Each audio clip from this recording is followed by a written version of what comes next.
காற்று எந்த அளவுக்கு ஹெவியாக அடிக்குன்னு பாருங்கள். நான் எப்பயுமே இந்த பாதையாக தான் நான் நடந்து போவேன். போகிற வழியில் இன்கேஸ் நமக்கு எதுனா தெரிஞ்சவங்க பைக்கு வண்டி எது இருந்துச்சு அப்படின்னா ஏறி போயிடுவேன்.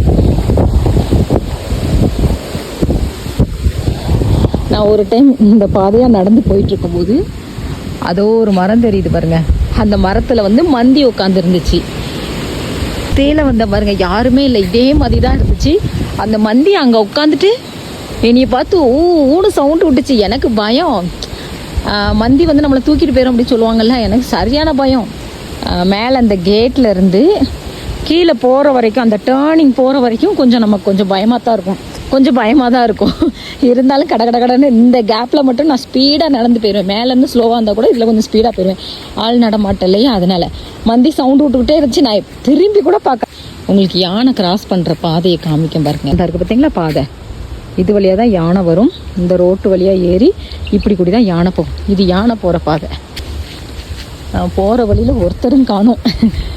காலையில் நம்ம ஏர்லியாக இந்த 10 மணிக்குள்ளே வந்தோம் அப்படின்னா இந்த பாதை பிஸியாக தான் இருக்கும். எல்லோரும் வேலைக்கு போவாங்க, ஸ்கூல் பஸ் போவோம்.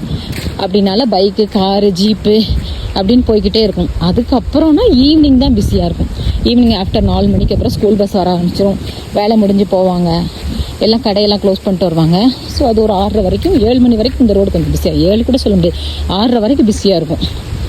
இந்த டேர்னிங் போய் அதுக்கு அடுத்த டேர்னிங் போய் அந்த எண்டு போகணும். அது வரைக்கும் கொஞ்சம் பயம், மற்றபடி ஒன்றும் பிரச்சனை இல்லை. ஈவினிங்கில் வந்தோம் அப்படின்னா இருட்டுக்குள்ளே வந்தோம்னா அந்த தேயிலை செடி இருக்குது பார்த்தீங்களா, அதுக்கு நேராக கீழே தான் நிற்கும். அங்கே தான் நிற்கும். ஒரு டைம் நாங்கள் பார்த்துருக்கோம், ஒரு 8-9 பைக்கு மொத்தமாக கடையடிச்சிட்டு, சீசன் டைமில் நைட்டு லேட்டாக தான் அடைப்போம். அப்போ எல்லோரும் மொத்தமாக வண்டியை ஸ்டார்ட் பண்ணிட்டு வருவோம், யானை நிற்கும் அப்படின்னு சொல்லிட்டு. இந்த முக்கில் தான் நிற்கும் யானை, குட்டிகளோடு நிற்கும். அதனால மொத்தமாக வந்தோம் அப்படின்னா அது நம்மளை ஒன்றும் செய்யாது.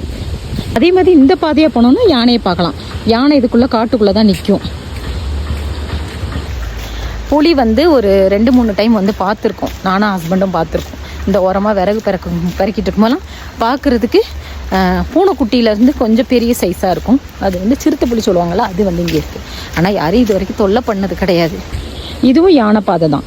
இந்த கேப்புக்குள்ளேயும் யானை வந்து நிற்கும். இதுக்குள்ளே போய் கொஞ்சம் தூரம் தள்ளி போனோம்னா அங்கே வந்து யானை நிற்கும். இப்போ ஆல்மோஸ்ட் நம்ம வந்து டேம் கிட்டே வந்தாச்சு. உங்ககிட்ட பேசிக்கிட்டே வீடியோ எடுத்துகிட்டே வந்தேன்னா, ஸோ அதனால் கடன்னு வந்துட்டேன். நான் வந்தேன்னா அந்த பாதை, நான் வந்தது அந்த மேலே அப்படி கூடி சுற்றி அந்த வழியாக சுற்றி அப்படி போய் அப்படி சுற்றி இந்த வழியாக இப்படி கீழே வந்திருக்கேன்.